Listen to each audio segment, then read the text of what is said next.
Welcome back to The Square. I am your host, Curtis the Fifth. And I'm Curtis the Fourth.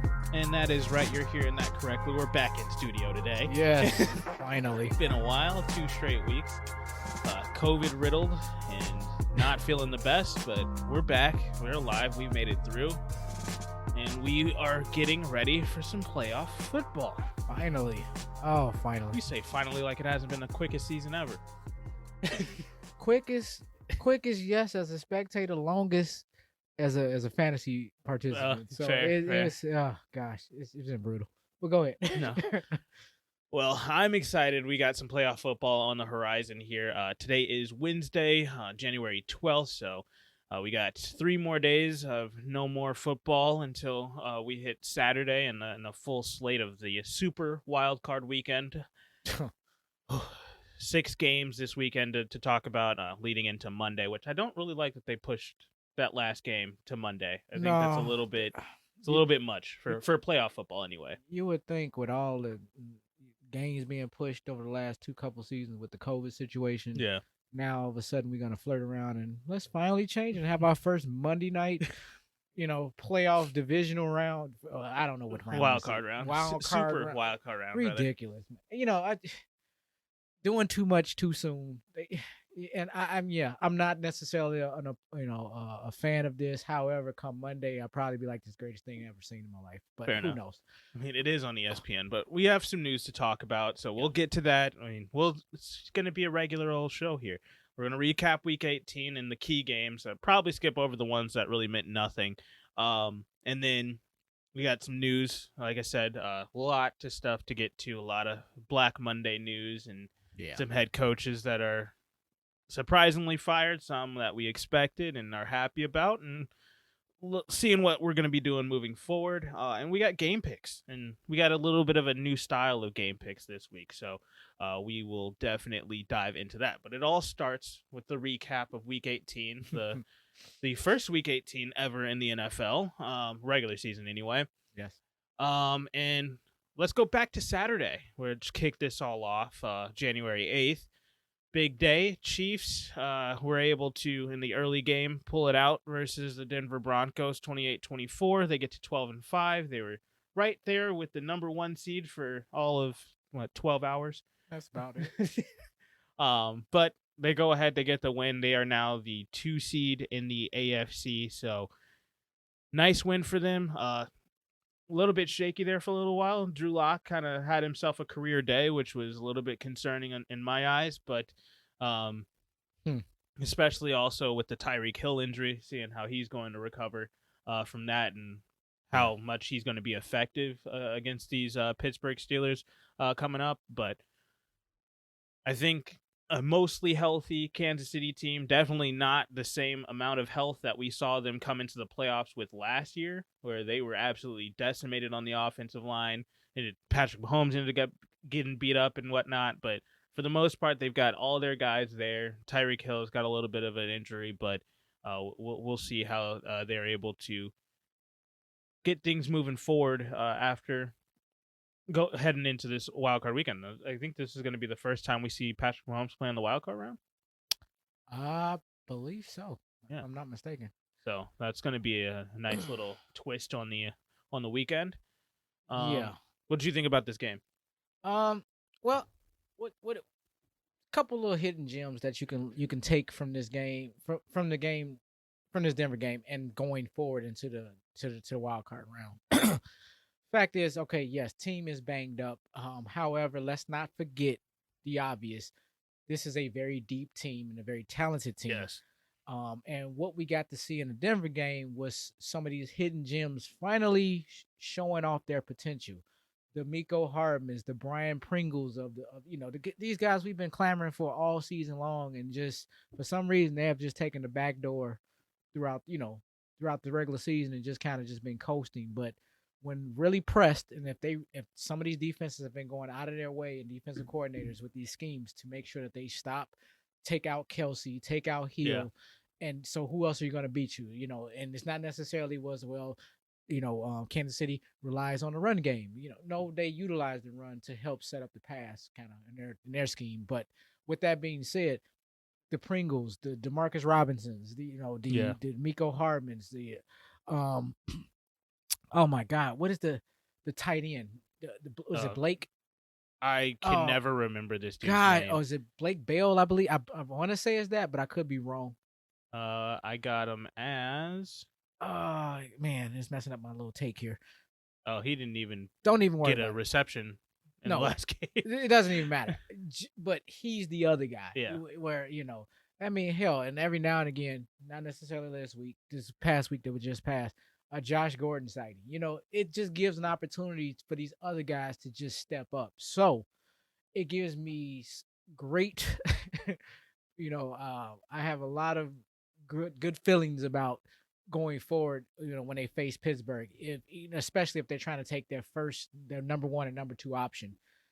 I mean, my goodness, you got all these other slew of receivers, and you still have a very, very good running committee that they have over there. So, um, I nothing but optimism for me.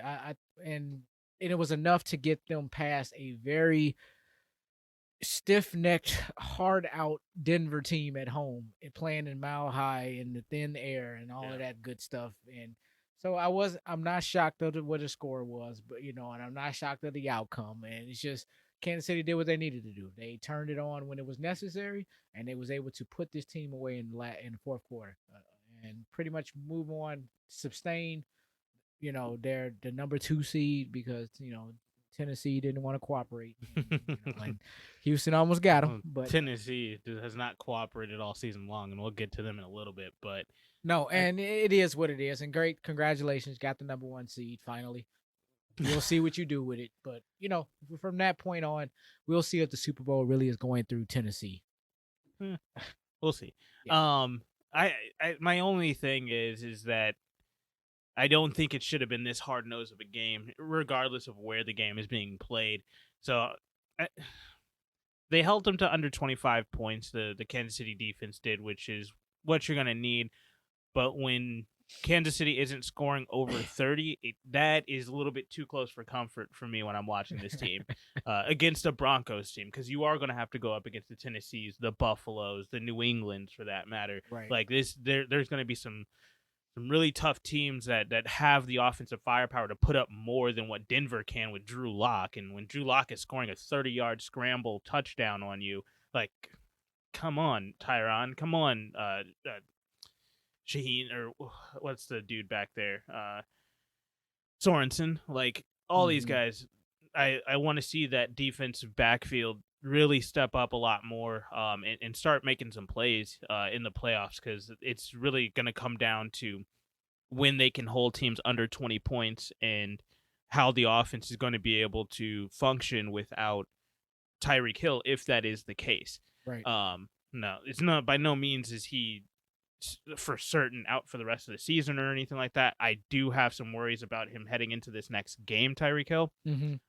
Just being that he did injure that in pregame and just never looked right on the field. And it was just like, oh, okay, that's a little bit concerning. But for the last half of the season, the guy that I've been the most impressed with outside of the back, the running backs on this team, for wide receivers and playmakers, McCole Hardman has really, really stepped up over the last 6-7 games in Kansas City.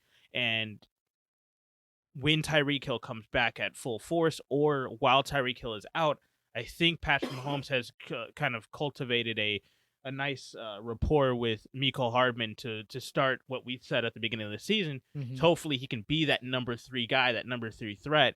And hey, 8 receptions for 103 yards, that is going to torch anybody's defense when that's your number 3 guy doing that. Right. So that is the promising aspect of it. The defense is still a concern. So that is kind of really what was kind of flip-flopped between the first half of the season and the second half of the season with Kansas City. Is first half of the season, the defense, or everything was going wrong. And then the second half, the defense started playing a lot better.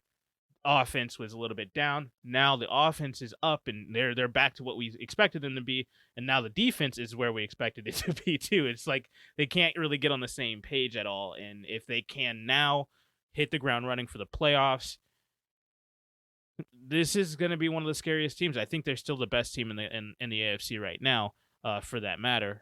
But it is going to be an interesting sight to see how this team responds and what they're going to be able to finish bringing everything together, kind of wrap it up in a neat little bow for this playoff run. Mm-hmm.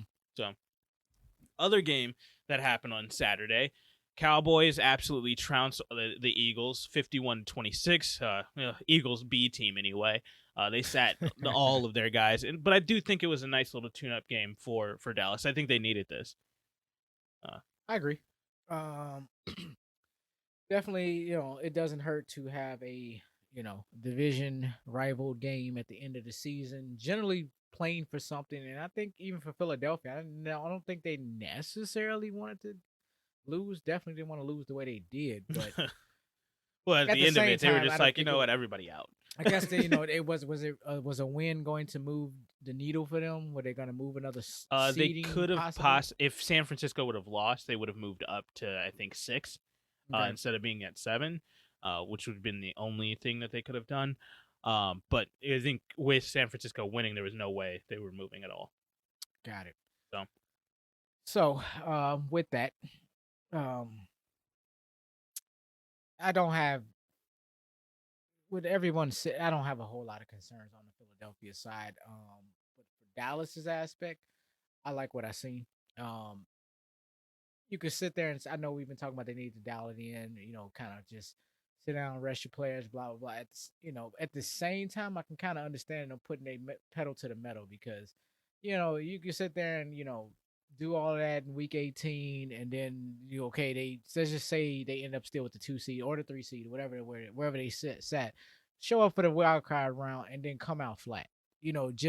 I've seen teams do it so many times. I get that, but I'm not saying that was gonna happen. Looked good all season long. It probably won't even matter at this point. You just lost Gallup. I think they just gonna just run till the wheels fall off at this point. And I'm saying this because it's Dallas. Because Dallas's expectations has been, and I'm doing quotations here, have been just through the roof for all these years, which is kind of interesting because I'm not really a Dallas, person. I'm not a person who really followed Dallas Cowboys like that over the course of my life. So to see them win those 3 Super Bowls, it was just me as an NFL fan just watching. It was like, oh, Dallas made it again. Thank goodness it wasn't Green Bay. Thank goodness it wasn't San Francisco, because those are the teams I got sick of watching. They were the ones that were trying to dominate during that time, and Dallas just stepped in there and which 3 out of. Funny, they're gonna have to play San Francisco, which makes it very interesting because it was a lot of years they would avoid each other, and it was all of a sudden it would be Green Bay got in the middle of it, and then if it wasn't Green Bay, then every now and again it was the Giants. It would be something like that, and but let's sprinkle a little bit of Washington in there. That's just what you've seen, and you didn't see really anybody else in the NFC coming out.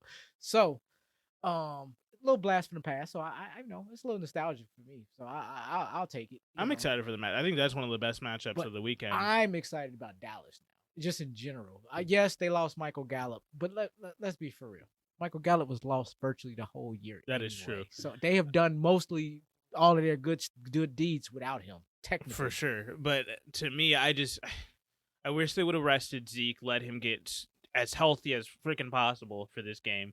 Because if he's at 80%, that is a deadly duo of him and Dak. But without him, Dak becomes pedestrian because they don't have any distractions on the field. Even especially with Tony Pollard now being injured as well, it's just like, okay, what the heck? Like, why are we even doing this?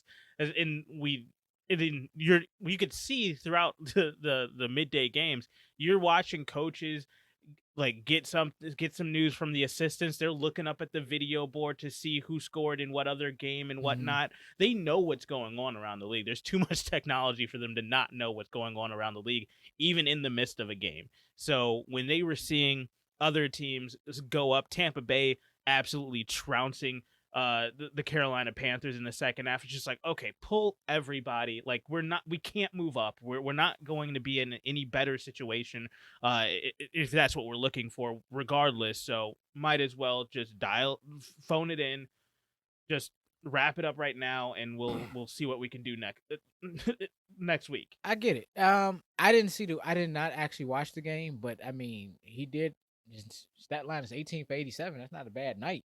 It's not, but again, it's also against Philadelphia's B team, which we already know Philadelphia is not a deep team to begin with. They're not a deep team with their A team, so it's just like So they put all their defensive starters too.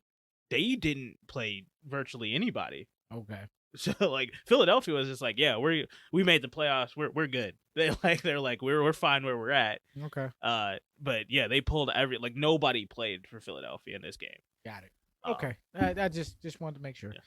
All right, let's move on to Sunday here. Great day. I didn't watch many noon games because I was in the stadium watching the Vikings to make a second half comeback against my Bears, but we'll get to them in a second. Well, quickly here. Bengals dropped the final game. They didn't play Joe Burrow or virtually anybody in this game against the Browns. Browns get a 21-16 kind of moral victory over the Bengals. Nothing major there. Lions get to stick it to Green Bay, 37-30. Jared Goff's career day, just absolutely played insane. Which BS? Amon-Ra St. Brown, 8 receptions, 109 yards, and a touchdown. He had himself a day. And the Packers, for some reason, for a whole half, still trotted out Aaron Rodgers out there like there wasn't any risk of him getting injured. But fortunately for them, he does not go down with any injuries and does get another week of rest because they do have the bye. Like I said, the Vikings made a second half comeback versus the Chicago Bears. Chicago looked so good the first half. Defense was playing out of their mind. Vikings just looked like the Vikings. They sucked. And out of nowhere, this is games like this is the reason why Matt Nagy needs to be fired. First of all, the fourth down play calling in this game, I had a great scene. I'll show you the picture I took because man, you get to see it in the Madden view. Okay. From like right head on, but I was off to the side a little bit, so you don't have like the goalpost in the way or anything like that. You get to see the whole field, but you get to see it from that Madden angle, which was really nice. Watching the play, I was watching guys scream wide open. Andy Dalton missed Marquise Goodwin multiple times on the corner routes. He was wide open, like naked open. Like there's nobody within 10 yards of him. How many consecutive games has he started this year? At any given point. Goodwin? No. Dalton. None. He's never. No, wait. Because he did. I can't even remember. Did he start last week? I think he did. He did last week. So did he get to start? No, I'm sorry. Not last week. The week before, week 17. I'm trying to remember if that was Nick Foles or if that was Andy Dalton. I want to say Dalton, and it was Foles the week before that. Okay, so Dalton would have one time he played consecutive games. Week 17 and week 18. Yeah. I mean, I guess you can count weeks 1 and 2 because he did start that game. But he didn't finish the second game. Actually, no. Oh, yeah. He didn't finish the second game, yeah. Wow. So, okay. That's when I was... Because I could not recall him having... I know he just kept here, there. Yeah, it was weeks 1 and 2, and then 17 and 18. So, I said all that to say, man, what do you even expect? The man barely played this year. I get that, but he still practiced with the ones all week. In those were because the first one that happened, not hidden back. The first one that happened was the designed rollout, the Matt Nagy special, the boot, the naked bootleg, and Godwin was in the slot. He runs a corner route, and we're in plus territory already. I mean, I will say this: Khalil Herbert as a returner. I mean, if we don't have Jakeem Grant, Khalil Herbert is a fantastic return guy. But outside of the fact that he's also a really good running back, but not the point. Running that play, usually the guy who runs that corner route is Cole Kmet, which is your number one option. Cole Kmet was actually on the line, so he ended up running the shallow cross. Okay. So when you look at that play, it's like, all right, his first read should be Godwin. Or Godwin. No, Goodwin, rather. Not Godwin. I wish we had Godwin. They get confusing. I understand. Go ahead. Marquise Goodwin is running that, so I'm like, all right, I'm watching Goodwin on the entire play, and he makes his break, and man, I don't know who that safety was that he shook, but oh my God, it was beautiful. He was so open. And I was like, just throw it. And Sydney's looking at me like, what are you looking at? And I'm like, he is 10 yards open on the other side of the field. Like, just let it go. And that was one of the things that I took away from the game. It's watching the Bears play in real time.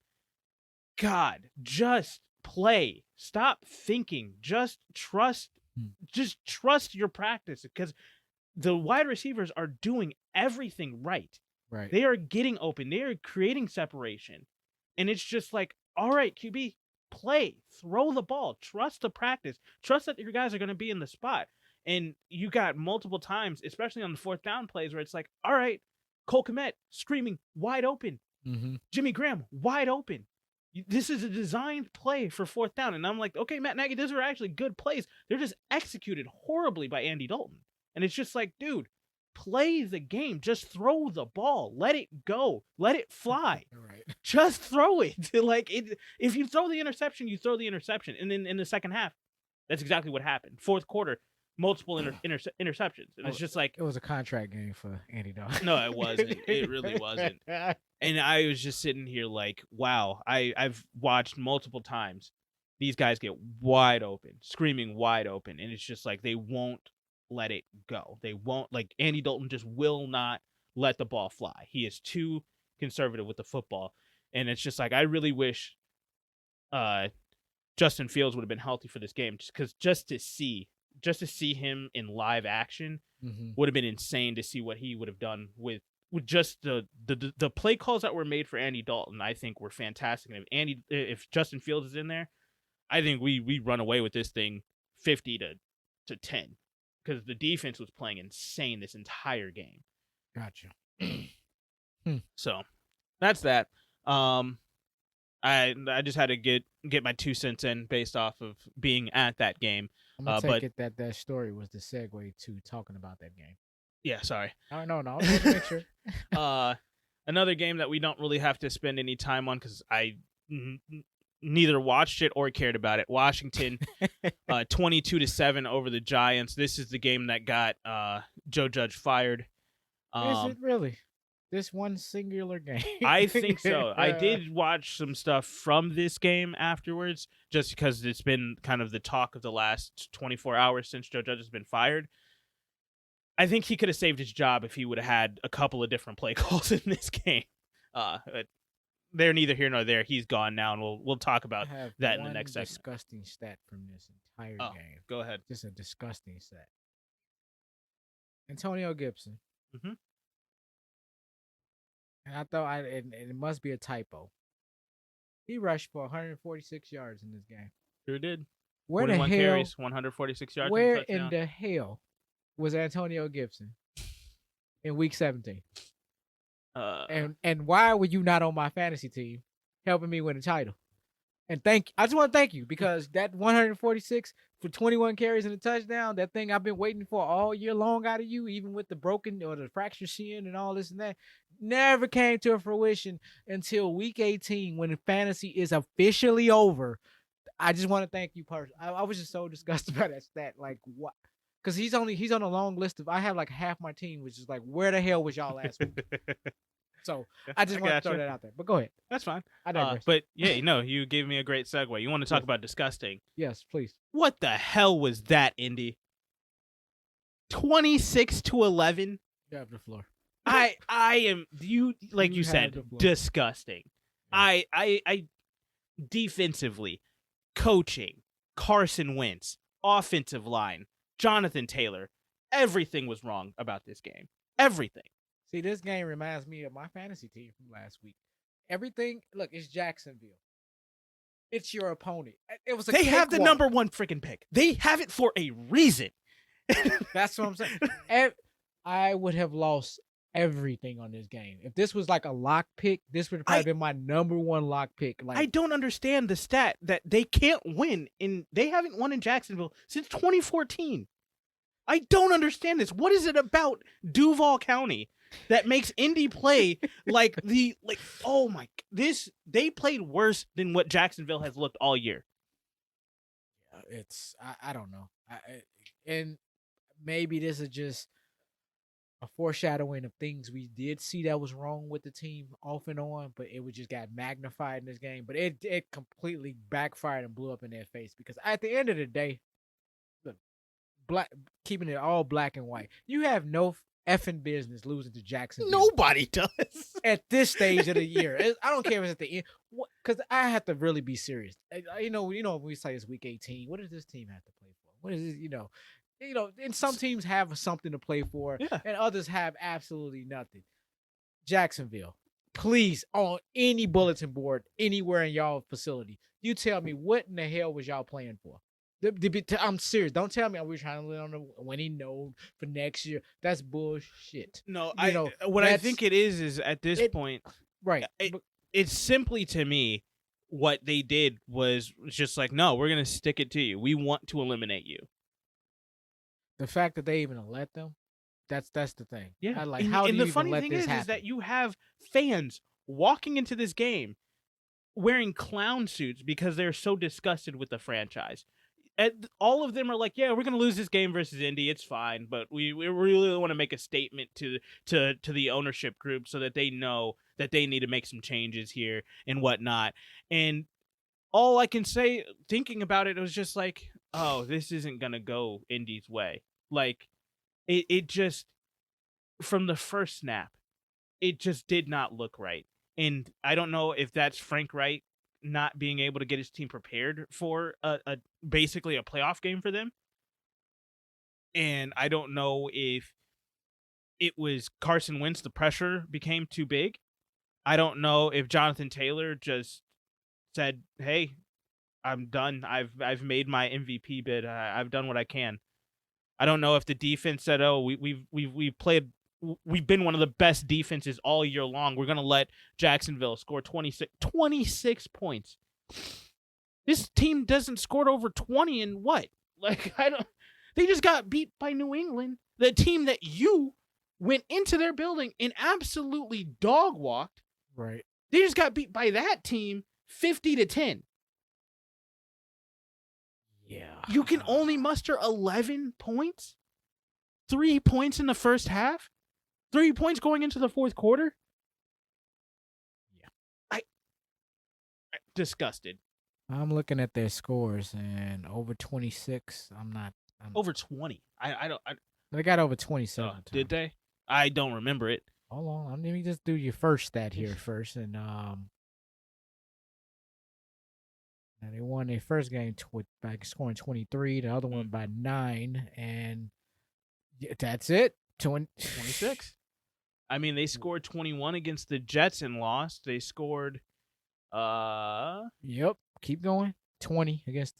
That's 23 when they went to the Dolphins, but they 21 versus the Bengals and 21 versus the Texans. You scored over 20 points in 3 games. In 5 games rather. You only won 2 of them. You lost the other 3. In all other games, you couldn't score over 20 points. And you're going up against one of the best defenses in the NFL in Indianapolis. So arguably, that was their best win of the season. Wow. Arguably, that is their best win of the season. I'm only saying that. Well, yeah. They beat the Dolphins while the Dolphins were on a 7-game losing streak. They beat the Bills. That was just a disgusting game by the Bills. 9-6. I'm still not impressed by that because you only scored 9 freaking points. You kicked 3 damn field goals. Super defensive game. What are you talking about? Absolute trash.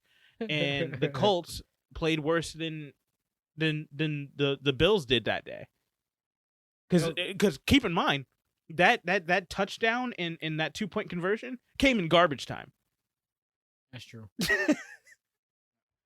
Oh my God, disgusting. I have no other words for that game. Let's keep it moving because that one just that one broke me, and that one opened up the possibility for so many things to happen moving forward for the rest of the day, and it happened in the very next game. Steelers get the win, 16-13 in overtime with not a last-second field goal, but a game-winning field goal by Chris Boswell to get to 9-7-1. Again, Mike Tomlin making sure he doesn't have that losing season, so good on you for that one. But 16-13. Baltimore, you suck. I'm. This is probably, and when we start talking about the most disappointing teams and stuff like that, Baltimore is going to be a team that's in that mix. So we'll have that discussion at the end of the year when we're recapping everything. Another disgusting. What's that? Latavius Murray. Really? I don't even know if he's ever rushed for these many yards in the game. I don't think so. 16 carries, not 26. 16. 16 carries, 150 yards, This and a dude touchdown. averaged 9.8 yards per carry in this game. And they still lost. Yeah, that's true. That's just what I'm saying. It's just a disgusting stat. Another one of these journeymen on one of my fantasy teams who of course they just sat at the end of my bench somewhere because I'm like, I'll be damned if somebody's going to use this guy against me at some point. So he just sat on my bench, and I was like, unless I just overwhelmingly felt I needed to start the person, I would have started him. He was one of these guys who never seen the light of day on my team. Where the hell was you in week 17? Once again, because these have become another one of these week 18 sensations. When it's all said and done, it's all the season is all wrapped up, and here you are. Now you want to show up and show out. It's too late. This is not a fantasy show. Back to you. No, I said back to you. I said what I had to say. Pittsburgh, though, they get the win, and they open up the door for themselves to make it in. All they needed was for the Sunday night football game to not end in a tie, and we will get to that one. We will get to that one in a minute. I see the recap. I was like, oh my. Yeah, because of fantasy, I just kind of bowed out on week 18. I watched the Chiefs game, and that was it. And oh, wow. You watched the first game of the week and didn't watch any other football. I was good. All right. Sunday, I just didn't even have it in me. Yeah. No, I get it. The Titans, though, before we get to more of the craziness of the of this season, the Titans got their win. They lock up the number 1 seed against the Houston Texans. Almost squandered it, but 28-25, they got the win. They pulled it out. They didn't want to have to play next week. And possibility of having Derrick Henry back for the playoffs, which is going to be interesting to see moving forward. Saints, they did what they could to try to make that bid to try to get that last spot. They beat the Atlanta Falcons 30-20. Bills, they go ahead and lock up the AFC East this past week, 27-10 versus the Jets. And then this is what knocked the Saints out of the playoff picture. Overtime victory for the San Francisco 49ers in the midday window here. 27-24. They get on top and knock off the Rams, opening up the door for the Rams to fall into the wild card spot there. But the Rams do still end up winning the NFC West. The 49ers get their bid for the playoffs. So that was all these culmination of things in this game. Elijah Mitchell had himself a good day, 21 carries for 85 yards. Jimmy Garoppolo, all he does is win, 23 completions for 32 attempts, 316 yards, that's got to be one of his best games, but only 1 touchdown. What did I say this guy does? He does one thing, he just wins. He should be in Oakland. Cooper Kupp, though, he locks up the Triple Crown. Receptions, receiving yards, and touchdowns, all won by Cooper Kupp this week after having a 7-reception, 118-yard, and a 1-touchdown game. Cooper Kupp is just different, man. That dude is insane. He is. And the guy throwing to him made my disgusting stat list, too. Now you want to have a 3-touchdown game? I don't even care about. He also threw 2 interceptions. But when those you throw two absolutely killed me in my fantasy championship. But when you have 2 interceptions with 1 touchdown and a fumble, that's a little different than 3 touchdowns go a long way in fantasy leagues. All I'm saying is, where have you been, Matthew Stafford? Because for 4 weeks you have been missing in action up until week 18. He shows back up. But back to Cooper Kupp, because I don't want to take anything away from this guy. Man, he's that dude, and I didn't know what I was getting when I got him. That's all I'm saying. I knew I was getting a decent player. I didn't know I was going to get a Triple Crown winner. And guess what? Yeah, I just want to spoiler alert for all the people out there. That does not guarantee you a fantasy championship. No, just throwing that out there. So squandered efforts here. So moving on. Let's go. Not a fantasy show. Yeah. No, I think Cooper Kupp has been insane all season long. I just got to give him his props because this dude just played out of his mind this season, and I can't wait to see what LA does with him moving forward. building around not just Matthew Stafford and that connection with him, but building out the rest of this offense, getting some more weapons as they are going to lose some guys this off season. So, but hey, they're both in the playoffs. It was a great game. San Francisco, they pulled it off. They made sure that they made their way into the playoffs with this win. So, congrats to them. New England just didn't even show up for this game versus the Dolphins. They lose 33-24. Dolphins. Congrats on another late season win. They didn't keep them from making to the playoffs. New England already had locked that up. Not Deontay Johnson, Duke Johnson, 25 carries, 117 yards, and a touchdown. This gives me concerns about the New England rush defense. When you got Duke Johnson doing this to you, but they kind of just phoned it in. They never play well against Miami this late in the season. Fresher player playing and this deep into the season than the Duke Johnson. But this is a playoff team. But Duke Johnson he had the man had like a 15-week grace period of just rest. Yeah. I'm just saying if anybody was chomping at the bit, it probably was this guy. He got himself another contract for next year, but did not. This, for some reason, I don't know what about this game got Brian Flores fired, but we'll talk about that in the next segment, so stay tuned. Cardinals drop another game, 38-30 versus the Seattle Seahawks. That score is a disgusting stat. That's just horrible. I actually was pissed because every time I kept seeing a ticker. Because I would just flash back at the scores. I didn't want to watch the game. Yeah. I'm like, what in the hell is going on with this little seesaw battle here? And why is this even a game? Hey, Russ was like, "Hey, I'm leaving, but hey, I'm leaving with a bang." All I get from that is a stiff neck Pete Carroll just standing on his little morals and still on his little soapbox talking about what he's trying to build over This here. is what you get when you get Week 18 divisional week. Just rivalry week, which I shouldn't look at no further than that. It's just a rivalry week, you know. And you know what? They just because you're my division rival, I'm just gonna stick it to you. Yeah. But I'm from Arizona. You're playing for so much more. They are not playing for anything. And this is what I was saying about. I think that their defense has been playing above their weight all season long. Early on in the year, man, this defense has completely fallen apart. They have become the polar opposite. 38 points against this defense. They off the rails. I'm all of a sudden hearing J.J. Watt name come back. I'm like, oh my god, this is not good. 38 points. Hold on. I don't know if they ever gave up 38 points all season. And I am looking, and no, it has not happened. No, and it would be the Seahawks to do it. Of course it would. Yeah, because they gave up 30 once, and that was just the Titans in week 2. Wow. I'm just going to get back to the whole theme of upsets, like that Indianapolis, Jacksonville, this Arizona, Seattle. They had to be the two biggest upsets that I seen, even bigger than that Baltimore. Baltimore was a shell. I don't think that was an upset with Baltimore. I guess. Chicago losing to the Minnesota would have been an upset, but hey, that's just me.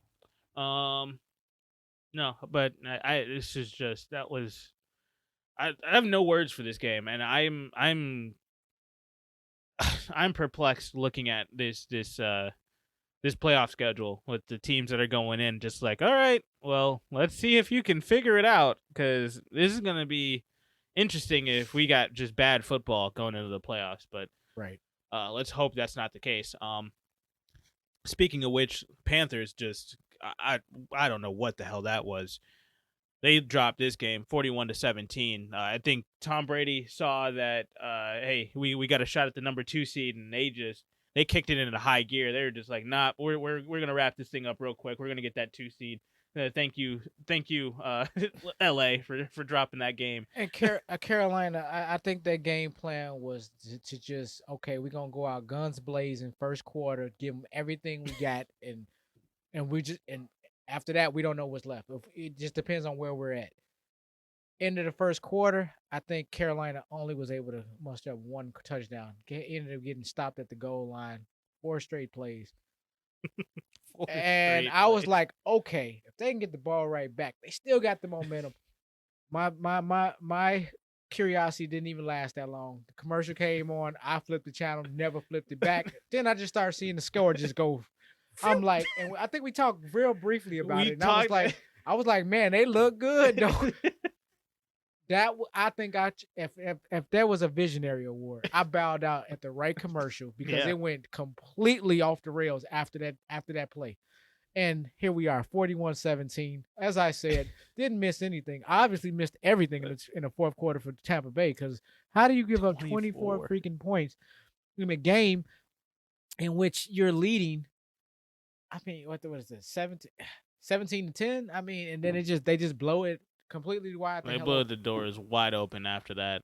It was not pretty for the Carolina Panthers there. There was a video that came out of Bruce Arians coming over to talk to Tom Brady, and Tom Brady, like, it looks like Bruce Arians coming over to tell him, like, hey, we got a real shot taking this game. I'm hearing the Rams, they're not looking good this second half, so you better turn it up. And you just see Tom Brady's eyes just, okay, let's go do it. And he sits back, he grabs the Microsoft tablet, he starts flipping through, and he just comes out, and boom, game over. It was just like, all right, we're taking this number 2 seed. So there, until they have to go play Green Bay, if Green Bay even makes it to that point, things are going to run through Tampa Bay. So it's going to be interesting to watch that, see how that's going to affect things moving forward. But if there was ever a game to culminate Week 18, this entire season, and you want to talk about disappointment, you want to talk about just insanity, you want to talk about analytics and what you should do, and people need to be fired, and comeback stories, and just this game had it all. Sunday Night Football. What the heck was going on? This game, going into this game, I was burnt out. I wouldn't just game day live all day long, watching everything that's happening across the league, watching the lows of watching the whatever the hell happened in that Jacksonville Indy game, the ups and downs of the San Francisco 49ers LA Rams game, watching the Saints gut it out to beat the Falcons. I mean, everything that happened, the insanity that happened in Arizona, the Steelers Ravens game. Like, I am emotionally burned out watching this day of football. And plus I didn't even watch the noon games. I was at a game. All right. And, by the way, so cold outside. It was like -10 trying to get into the stadium. God, I'm so glad that's a dome. It was freezing. Look, if they let Minnesota try to be brave like Green Bay and Chicago and not have a dome, you'd be lucky if you feel half that stadium. We would not have survived if that was an outdoor game. I would never go to a Vikings game. I cannot, because I'm not comfortable in that kind of weather. Regardless, though. But go ahead, though. After all of that, I'm burnt out. But I'm like, this is the game. It all comes down to this. This is going to decide all of the AFC is this game. And my goodness, did they just put me on another emotional roller coaster for 3.5 hours. Or even plus, because this game went into overtime. And let's talk about it. Okay. The Raiders come out, and they're looking like Week 1 Raiders against the Baltimore Ravens. Just punching them in the mouth. The Chargers couldn't do anything in this game. But no, we've got Justin Herbert, the guy that you want to see in the playoffs. Justin Herbert. This is not the Justin Herbert against Kansas City. This is not the Justin Herbert against just playing bad football with no weapons or anything like that. This is what we wanted to. This is the expectation that we had of Justin Herbert. No matter what, he's got a big arm and he's a smart player. He's a smart QB, and he is going to make plays. Mm-hmm. Second quarter on, that's all this kid was doing, making plays. It was insane what he was doing. He was spinning the ball like it was nobody's business. Mm-hmm. And for them to go out and play as well as they did, to fight to get back into the game for one, the Raiders just did not want to go away, and they were never going to go away, because come to find out, Josh Jacobs is back to what we thought he was supposed to be. In 26 carries, 132 yards, got himself a touchdown, just really making my fantasy third place game just a goddamn nightmare. Mm-hmm. And it was just back and forth the whole time. After the first quarter, it just kept going back and forth. It just did not matter what you did. You could not turn away because this game was going to continue to be riveting. And then it comes down to overtime. If I'm remembering correctly, the Raiders got the ball first. They kick a field goal. Chargers get the ball. They kick a field goal. They got like no time left. I think there was 2 minutes left on the clock, and they're driving. They're moving the ball down the field, but it starts to stall out.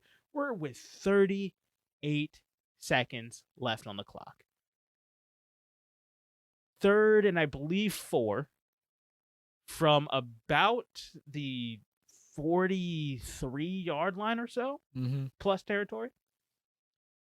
And I'm like, all right. Bisaccia's not doing anything. He's not calling timeout. Brandon Staley's sitting over there. He's thinking about it. And then lo and behold, we hear the whistles. 32 seconds left on the clock.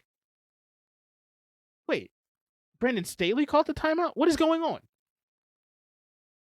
Go to commercial break, come back, whole new defense on the field, hand it off to Josh Jacobs one more time. He gets the first down. And it's like, oh no. They go ahead, they run, they bleed the clock, they let it go down to 2 seconds. Send Daniel Carlson right on out.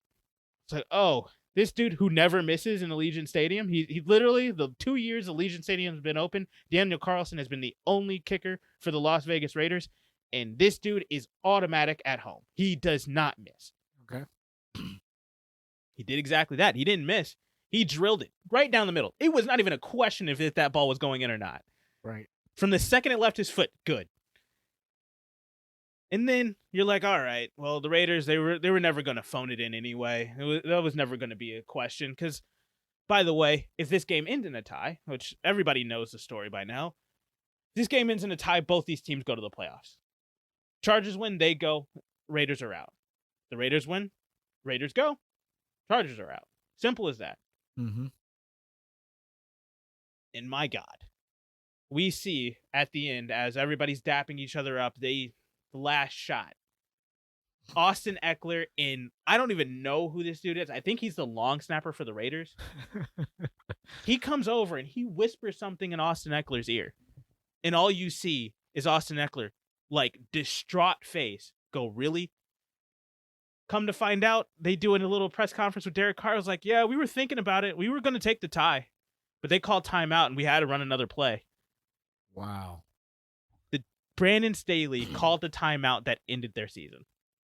Okay, so explain to me what was Brandon Staley's explanation of this timeout? So Brandon, and I for everybody who's killing Brandon Staley for calling the timeout, I actually respect it after getting the explanation. Because, yes, hindsight being that they're going to run the clock out and take the tie, obviously you don't call the timeout at that point.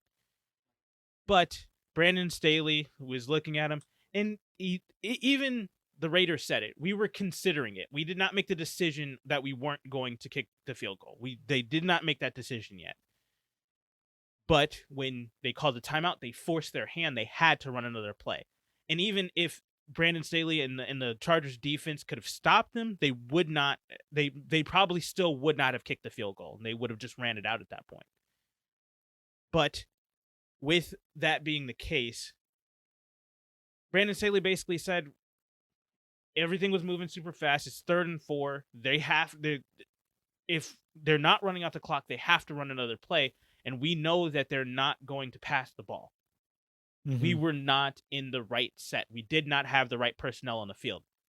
Hindsight being, it really didn't matter because you put out the right set, air quotes there, and you still got ran for 7 yards on a single play after so much football has been played. Just gassed this entire team is, and they still got the first down. Unreal. But I do understand it. You want to put out the right defensive package to stop the run. You don't have the guys that you want up front in the game at that point, and you don't know if they're going to try to snap it quick. You don't know if they're calling timeout. You don't know if you want to call a timeout yet. You're just not going to leave yourself with no time left on the clock at that point if they are going to go for it. So they call a timeout. Let's go ahead and get the right personnel group in and stop the clock wherever we can. Because if we do stop them, they'll run the clock out because they're not in field goal range yet, and it's fourth down. They're not going to give us an opportunity to have multiple plays to try to hit a field goal or anything like that. So unreal. It makes sense what Brandon Staley did. I'm not going to kill him for calling the timeout. Makes sense. It's the right thing to do. It's just now hindsight being with the fact that we know that they were thinking about kicking. They were thinking about just finishing out, and what we were all talking about would have been the scenario of them actually playing for a tie for them to both go would have played out after they already tried their hardest to knock each other out. We got a good game, and we got the crazy result. Are you serious? Don't you think that some of these coaching staffs would have met like the night before at a private dinner and just had a conversation like, "Hey, look, end of the day, look, we can both go. We don't even have to go through this scenario. We have a common enemy. It's called Pittsburgh. That's the team that's on the bubble. We're already in. All we have to do is just look. You score a touchdown. We score one. We just hold serve. Hey, see you in the playoffs." I'm just saying. I know that in the spirit of competition, people think, "Oh, that's collusion." Is it really? Because at the end of the day, for some of the stuff to see how stuff, you know what I'm gonna, you want to know what's collusion to me? Jacksonville winning 26-11 in a fluke ass game. That's collusion. So with that being said, I would just say, you would think, just saying, when you look at a scenario like, look, it's a win-win here. But no, moving on. But I digress. To what happened. Unfortunately, it happened. Yeah. You know. Oh my God. And the Chargers, who I think personally was a bit of an overachiever as far as how the press was trying to elevate them. 9-8, they're about the type of team I thought they were. You know, and I'm not saying that in a derogatory sense. It's just more of I want to remind people this is where I was at the beginning of the season with this team. Now, I got to see a lot more. Well, now you're a Justin Herbert believer.